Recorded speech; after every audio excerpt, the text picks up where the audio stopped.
nós temos um aviso da parte do Senhor. Romanos capítulo 8, nós vamos estar lendo a partir do versículo 18. Porque para mim tenho por certo que os sofrimentos do tempo presente não podem ser comparados com a glória a ser revelada em nós.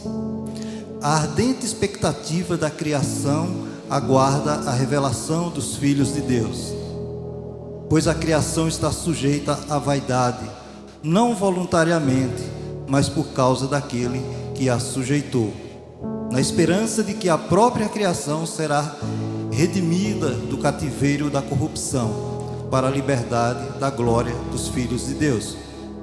Porque sabemos que toda a criação, a um só tempo, geme e suporta angústias até agora. E não somente ela, mas também nós, que temos as primícias do Espírito. Igualmente gememos em nosso íntimo, aguardando a adoção de filhos, a redenção do nosso corpo. Porque na esperança fomos salvos. Ora, a esperança que se vê não é esperança, pois o que alguém vê, como o espera? Mas se esperamos o que não vemos, com paciência o aguardamos. Também o Espírito, semelhantemente, nos assiste em nossa fraqueza, porque não sabemos orar como convém, mas o mesmo Espírito intercede por nós sobremaneira, com gemidos inexprimíveis. E aquele que sonda os corações e sabe qual é a mente do Espírito, porque segundo a vontade de Deus é que ele intercede pelos santos. Sabemos que todas as coisas cooperam para o bem daqueles que amam a Deus, daqueles que são chamados segundo o seu propósito. Porquanto aos que de antemão conheceu, também os predestinou para serem conformes à imagem de seu Filho, a fim de que ele seja o primogênito entre muitos irmãos. E aos que predestinou, a esses também chamou. E aos que chamou, a esses também justificou. E aos que justificou, a esses também glorificou. Que diremos, pois, à vista dessas coisas? Se Deus é por nós, quem será contra nós? Aquele que não poupou o seu próprio Filho, antes por todos nós o entregou, porventura não nos dará graciosamente com ele todas as coisas? Quem intentará acusação contra os eleitos de Deus? É Deus quem os justifica. Quem os condenará?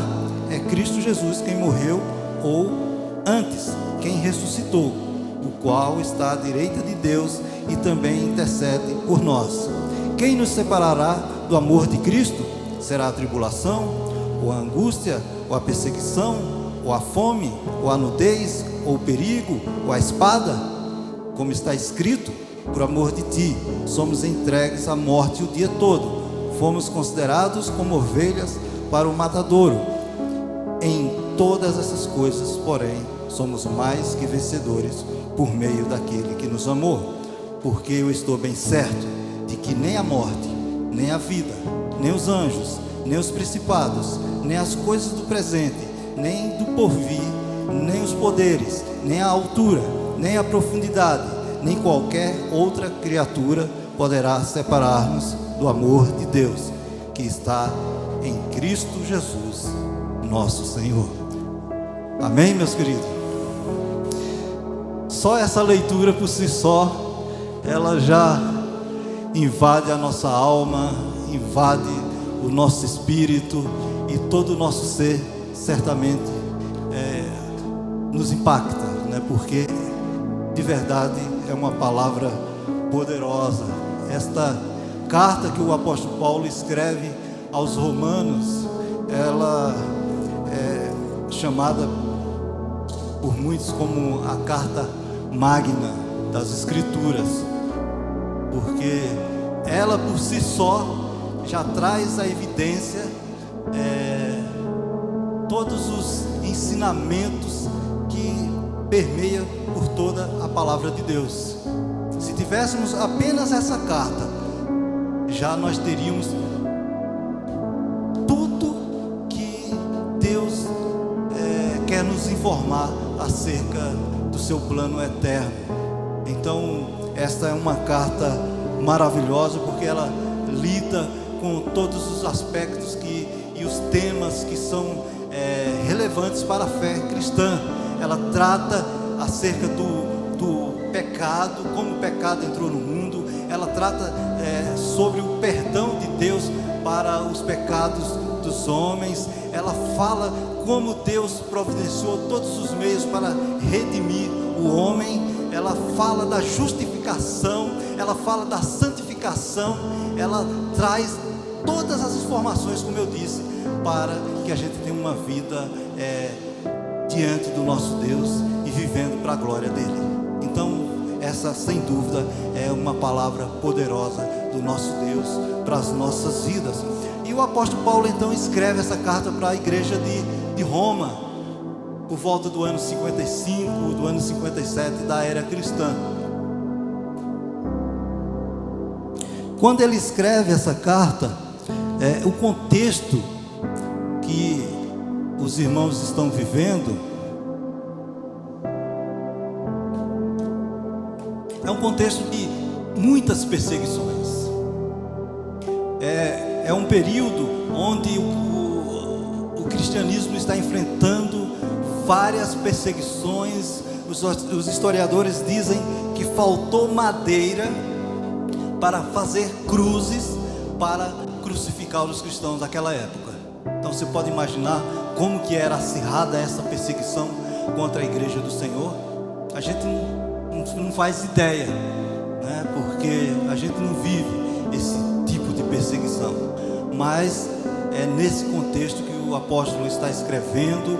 Hoje nós temos ali em Roma aquilo que nós chamamos uma das 7 maravilhas do mundo, e é o Coliseu.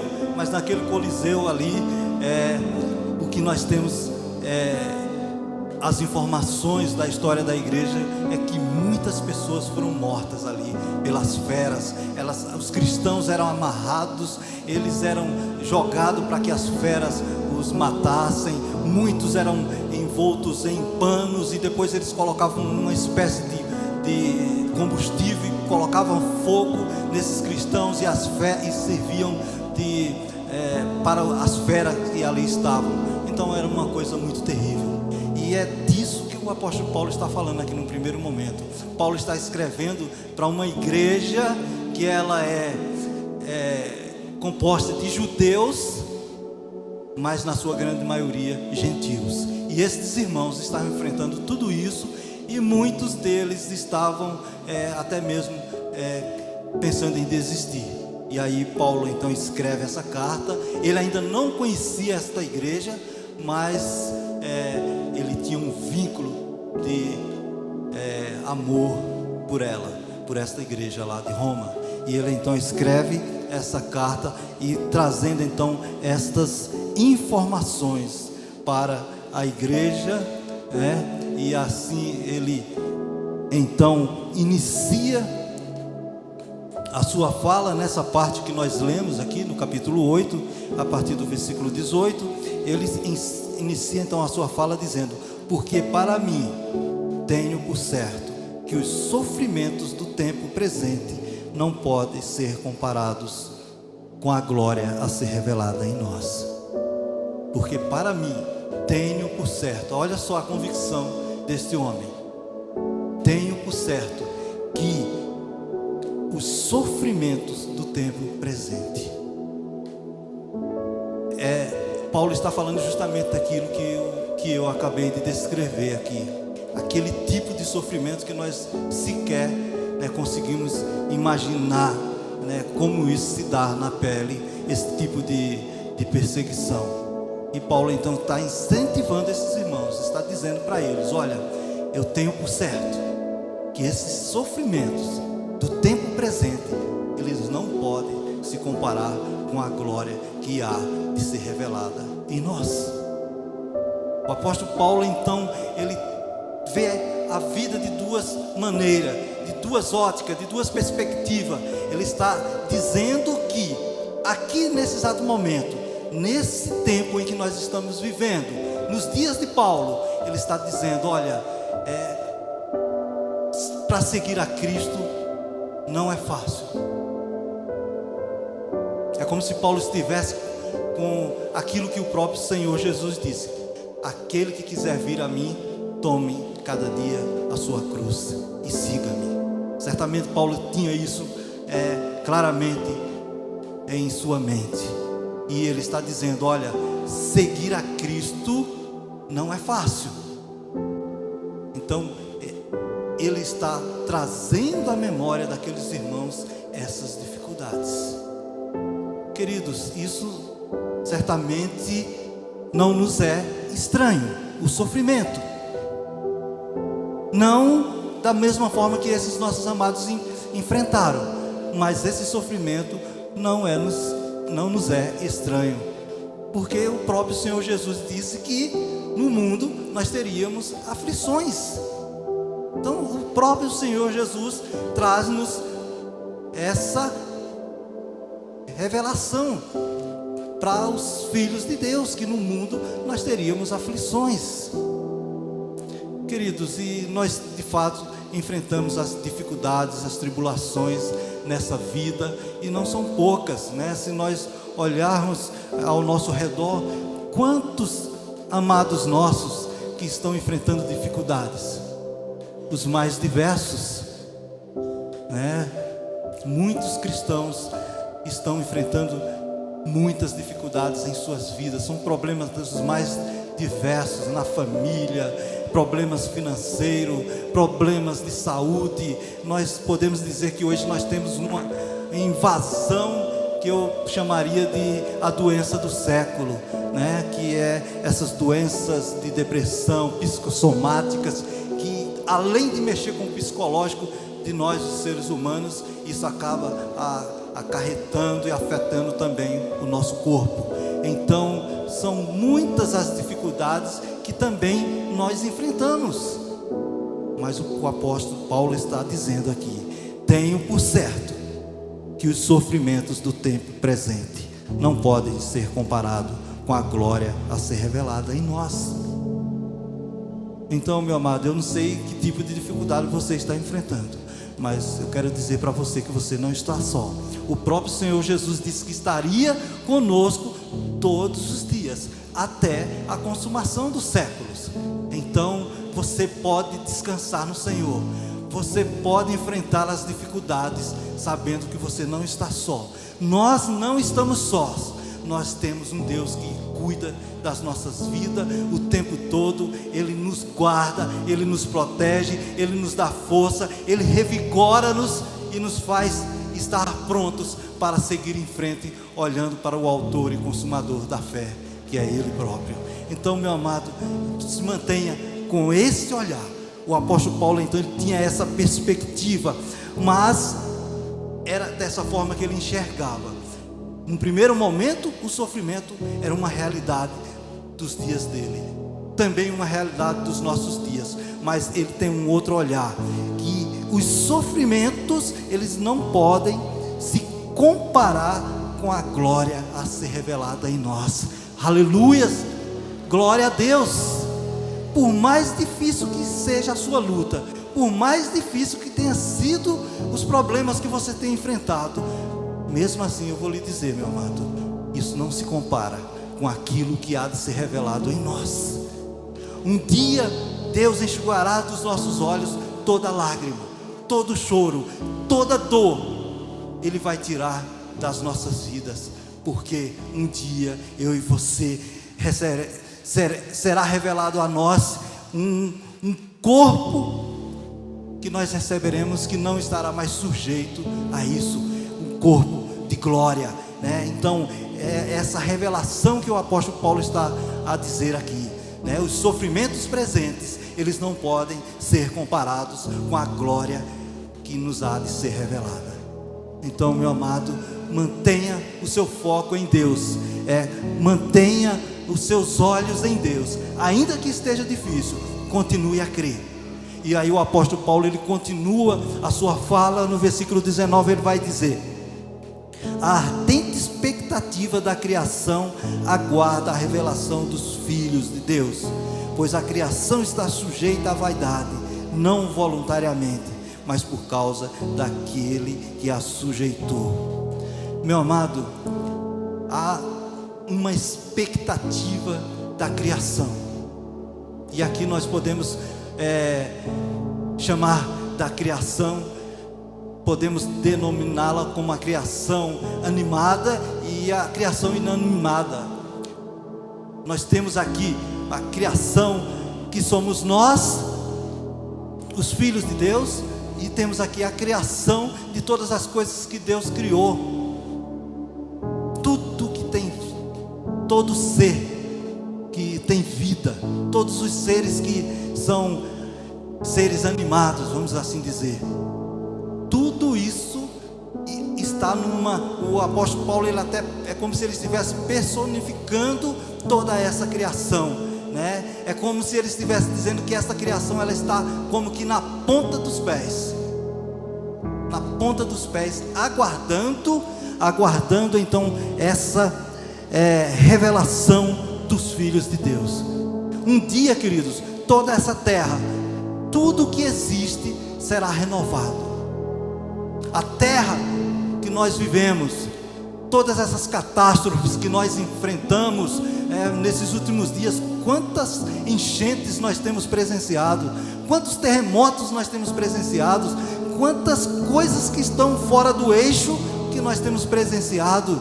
E, queridos, tudo isso é resultado daquilo que Deus disse lá para o nosso primeiro pai, Adão. Disse para ele não provar da árvore do conhecimento do bem e do mal, porque no dia que ele fizesse isso, certamente ele morreria, né? E essa morte então ela passa a todos os homens. Todos os homens em Adão morrem. Todos os homens em Adão são separados de Deus. E aí quando Deus vem falar com Adão, por que ele deu ouvido à sua mulher? E aí, queridos, quando ele diz a sua mulher, é assim, a responsabilidade era de Adão.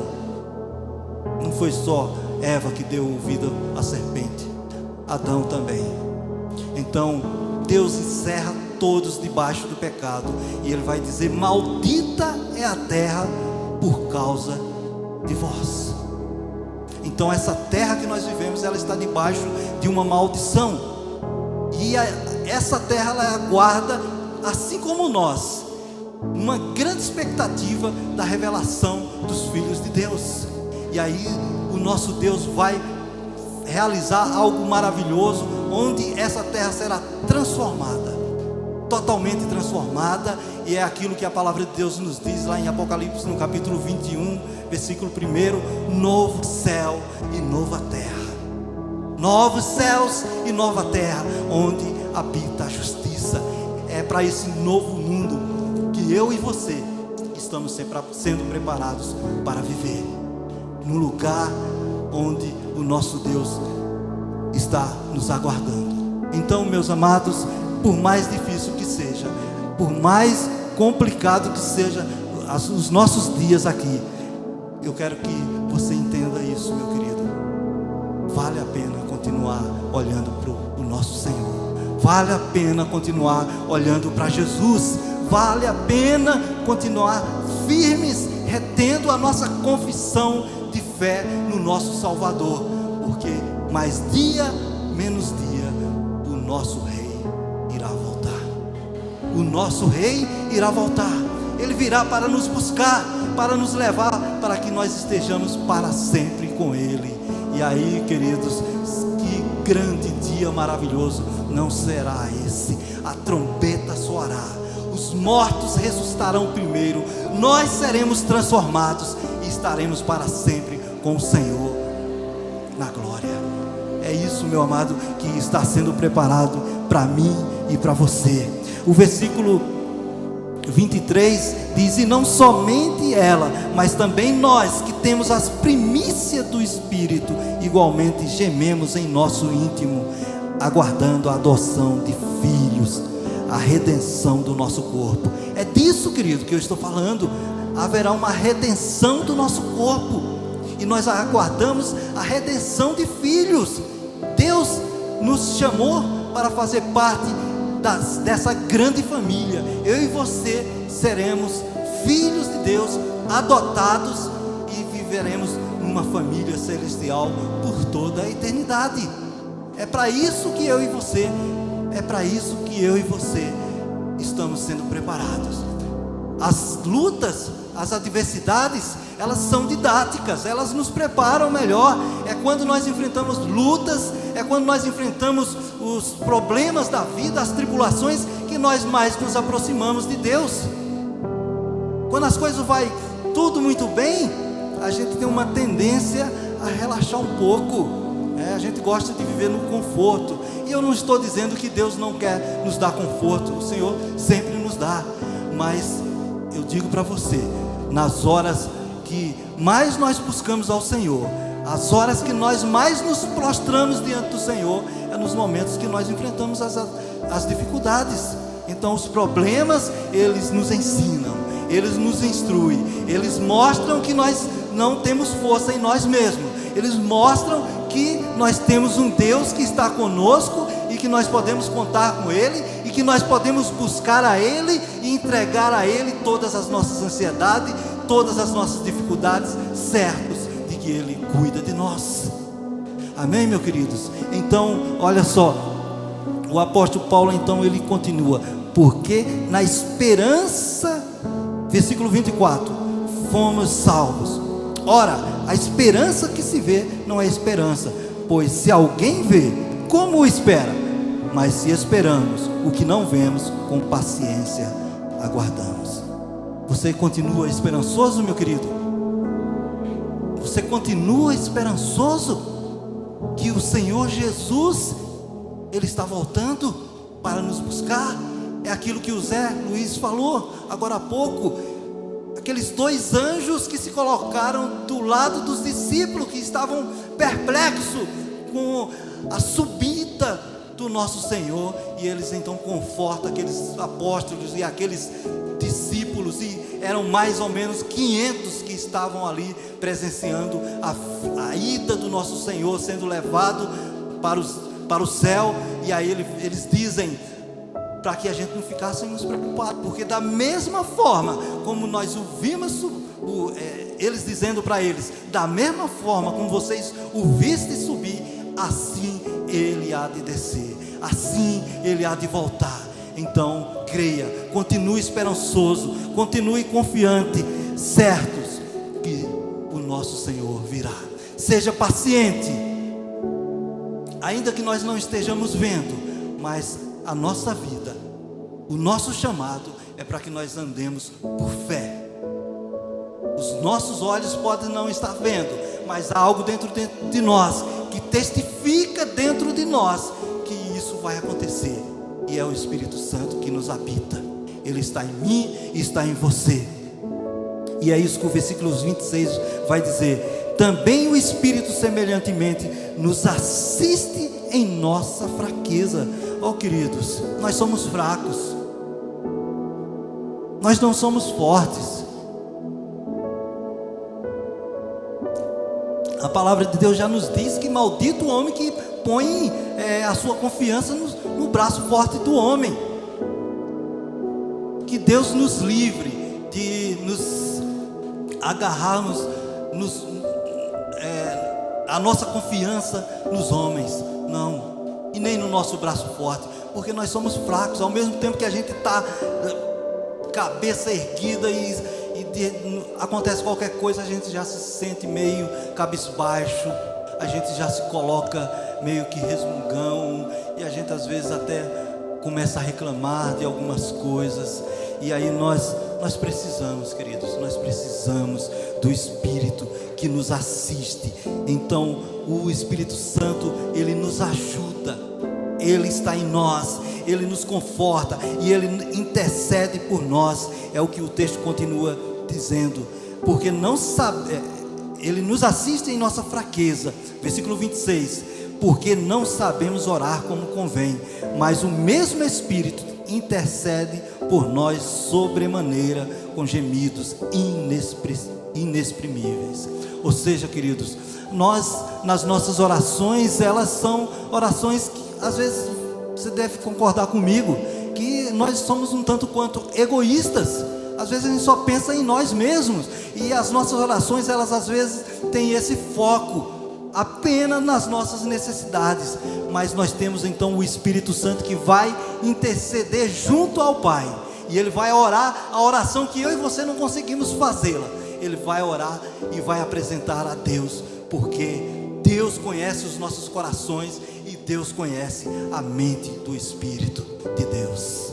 Então, meu amado, continue crendo e confiando, porque segundo a vontade de Deus é que Ele intercede pelos santos. Ou seja, o Espírito Santo alinha os nossos desejos, as nossas vontades, e Ele ajusta a tal ponto que isso estará de acordo, em comum acordo com a vontade de Deus. Ou seja, às vezes você ora, você pede alguma coisa, mas isso às vezes está sendo pedido, como eu disse, de forma egoísta.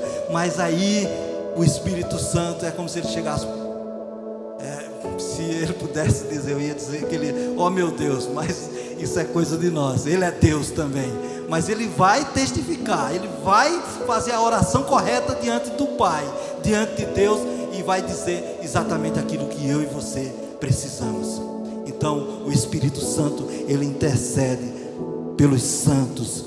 E aí o apóstolo Paulo, então, no versículo 28, ele vai dizer: sabemos que todas as coisas cooperam para o bem daqueles que amam a Deus, daqueles que são chamados segundo o seu propósito.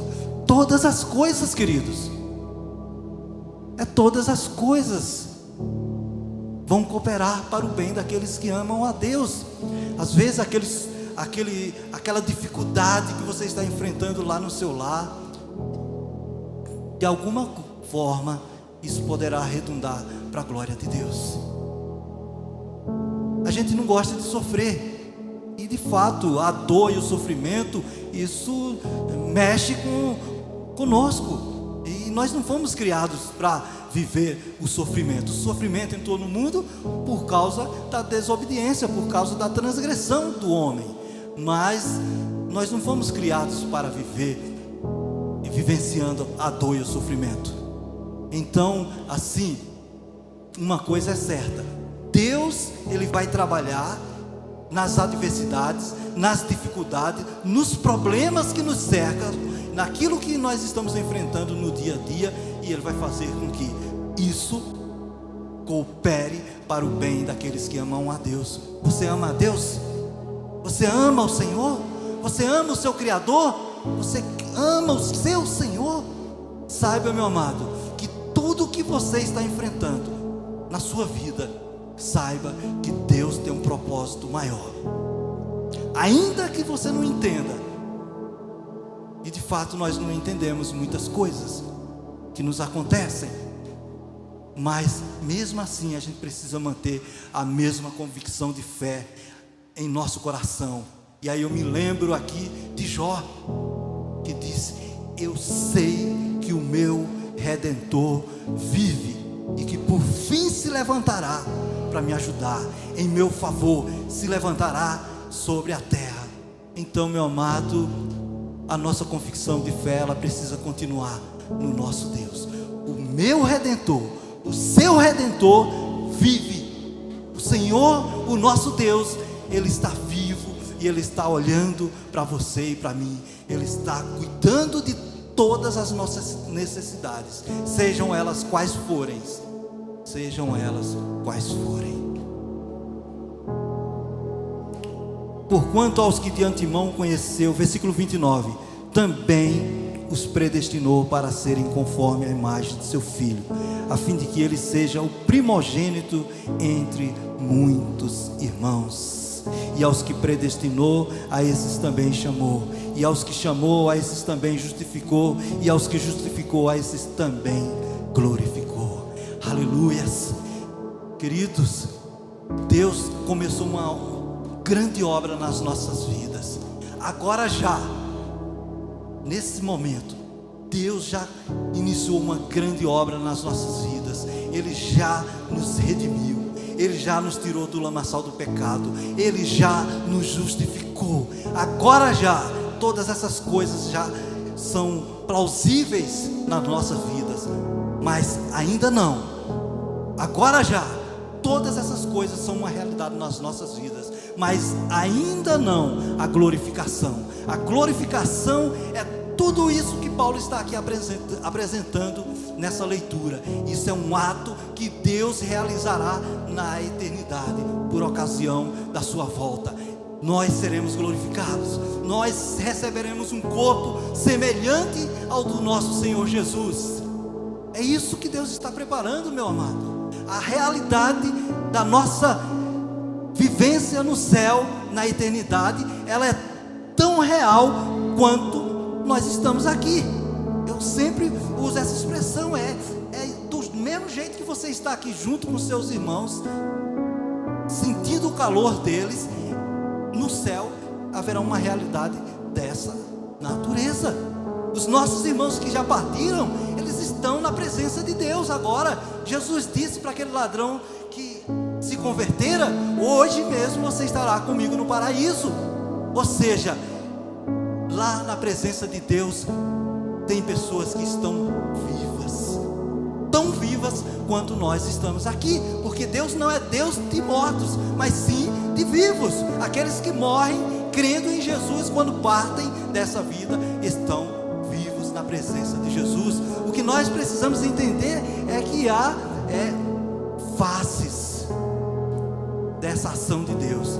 A primeira, uma vez que o homem se converte e se encaixa naquilo que Jesus disse: aquele que crê em mim, ainda que morra, viverá.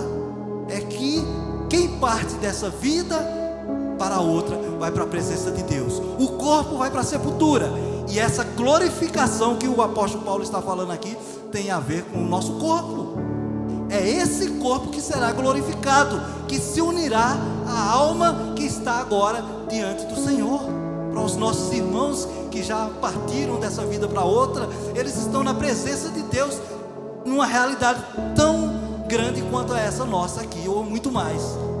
Estão vivos, os corpos deles estão na sepultura, mas essa glória vai acontecer na vida desses nossos irmãos. E essa fase, é disso que o apóstolo Paulo está a dizer: o corpo dessas pessoas serão glorificadas, eles serão transformados, e aí nós receberemos, todos nós, um corpo glorificado, e estaremos para sempre na presença de Deus, na presença do Senhor, e nós estaremos para sempre com o Senhor por toda a eternidade, porque aqueles que Ele justificou, a estes também glorificou. Agora já, mas ainda não. Mas espere mais um pouquinho, somente um pouquinho, e o que há de vir, virá e não tardará. É o nosso Senhor, meu amado. Ele está vindo.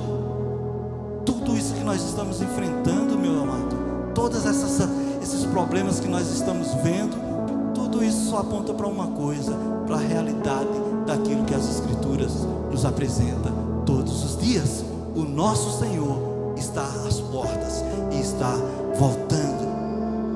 Aí o apóstolo Paulo, no versículo 31, ele vai dizer: que diremos, pois, à vista dessas coisas? Que coisas? Quais coisas o apóstolo Paulo está a dizer aqui? Ele está apresentando justamente toda essa temática que vem desde o capítulo 1 da carta de Romanos até o capítulo 16. São 16 capítulos essa carta, e ele está falando justamente dessas coisas que Deus fez para resgatar-nos. Ele está falando do grande amor de Deus por nós pecadores. Ele está falando da redenção de Deus por nós, da nossa salvação, da fé, da nossa regeneração. Ele está falando daquilo que Ele realizou em nós e aquilo que Ele tem realizado no mundo. Então Ele vai dizer: que diremos, pois, à vista dessas coisas? Se Deus é por nós. Deus, meu amado, é por nós. Deus é por você. Deus não está contra a humanidade, não, muito pelo contrário.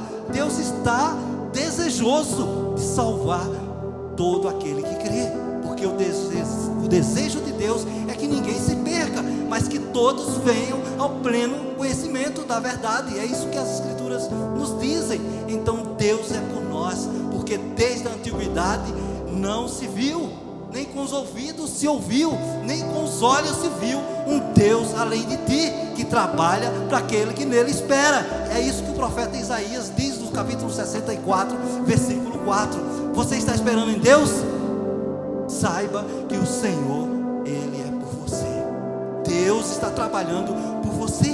Não há um só dia que o Senhor não esteja trabalhando pelo seu povo, porque Deus nos ama.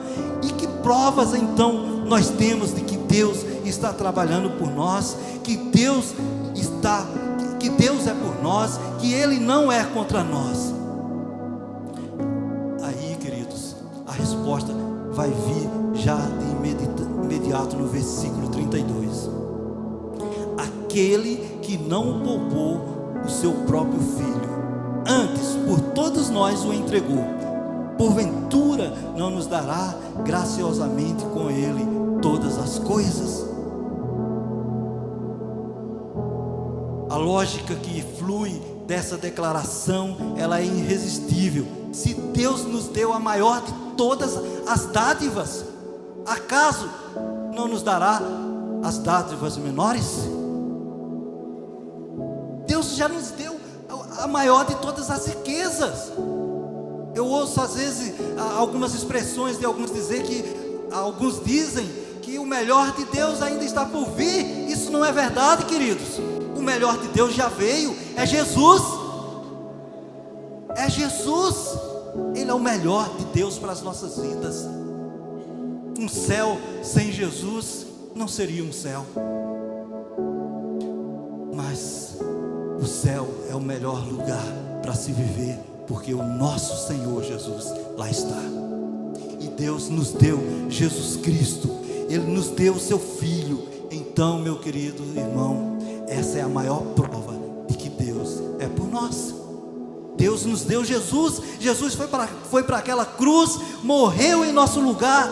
A morte não foi suficientemente poderosa para reter o nosso Senhor lá na sepultura, porque Ele ressuscitou. Jesus ressuscitou. Jesus está vivo. Ele está à direita de Deus e Ele intercede por nós. Nós temos um Senhor que morreu por nós, nós temos um Senhor que ressuscitou por nós, e nós temos agora um Senhor que intercede por nós, porque é justamente isso que vai dizer aqui no versículo 34, a parte final: o qual está à direita de Deus e também intercede por nós.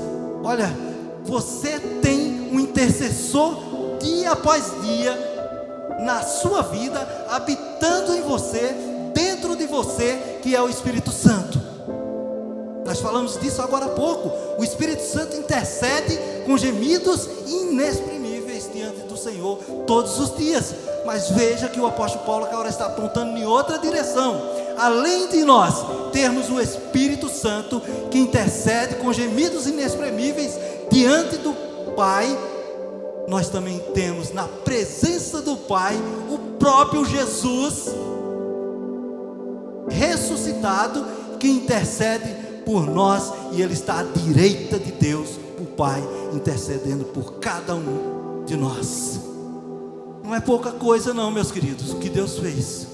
Não é pouca coisa o que Deus fez. Você tem um intercessor diariamente habitando em você, e você tem um intercessor na presença de Deus o Pai, o nosso Senhor Jesus, um homem ressuscitado com um corpo semelhante ao nosso, que nunca mais deixará de ser homem. Vocês conseguem imaginar a grandeza do que é isso? Jesus nunca mais deixará de ser homem. É isso que aconteceu com a entrada de Jesus aqui neste mundo, para buscar e salvar todos quantos se haviam perdido. E estes que estavam perdidos era eu e você. Então nós temos alguém que conhece quais são as nossas limitações. Nós temos alguém que sabe o que é sofrer. Ele sabe quais são as suas dores, quais são as tribulações que você enfrenta, porque Ele viveu como homem, aqui nessa terra, então Ele sabe exatamente o que é sofrer. E Ele então, diante do Pai, Ele sabe exatamente como interceder, porque Ele sentiu na pele toda a dor e todo o sofrimento que eu e você enfrentamos aqui. Então, meu amado, é muito rico essa carta e todas as informações que ela nos passa. Aí eu vou dar um pulinho aqui, que a hora já se foi. Quem nos separará do amor de Cristo? Quem nos separará do amor de Cristo? Aí o apóstolo Paulo entra aqui agora uma sequência. Será a tribulação, ou a angústia, ou a perseguição, ou a fome, ou a nudez, ou o perigo, ou a espada? Como está escrito: por amor de ti somos entregues à morte todo o dia todo fomos considerados como ovelhas para o matadouro. Em todas essas coisas, porém, somos mais que vencedores por meio daquele que nos amou. Porque eu estou bem certo de que nem a morte, nem a vida, nem os anjos, nem os principados, nem as coisas do presente, nem do porvir, nem os poderes, nem a altura, nem a profundidade, nem qualquer outra criatura poderá separar-nos do amor de Deus que está em Cristo Jesus, nosso Senhor. Cristo Jesus, nosso Senhor. Você não vai parar, meu amado. A jornada, por mais difícil que seja, nós não podemos parar. Como nós vamos negligenciar uma tão grande salvação? Não podemos, meu amado. Deus já fez tudo o que tinha que fazer para que nós pudéssemos nos tornarmos amigos de Deus. Eu e você nos tornamos amigos de Deus. Deus é por nós, Ele não está contra nós. Jesus Cristo, nosso Senhor. Cristo Jesus, nosso Senhor. Quando você enfrentar, seja qual for o problema, lembre-se dessa expressão: Cristo Jesus, nosso Senhor. Cristo Jesus, nosso Senhor. Cristo Jesus, nosso Senhor. Cristo Jesus, o nosso Senhor. Ele é o seu Senhor. Ele é o seu Salvador. Jesus é o nosso irmão maior. Ele é o primogênito dentre toda a criação. Eu e você nos tornamos filhos de Deus. Nós somos herdeiros de Deus e co-herdeiros em Cristo de todas as coisas. Isso é muito profundo e foge à nossa compreensão. Por mais que a gente queira compreender na totalidade o que isso significa, a gente não consegue por causa de nossas limitações humanas. Mas isso é profundo. Jesus Cristo, o nosso Senhor.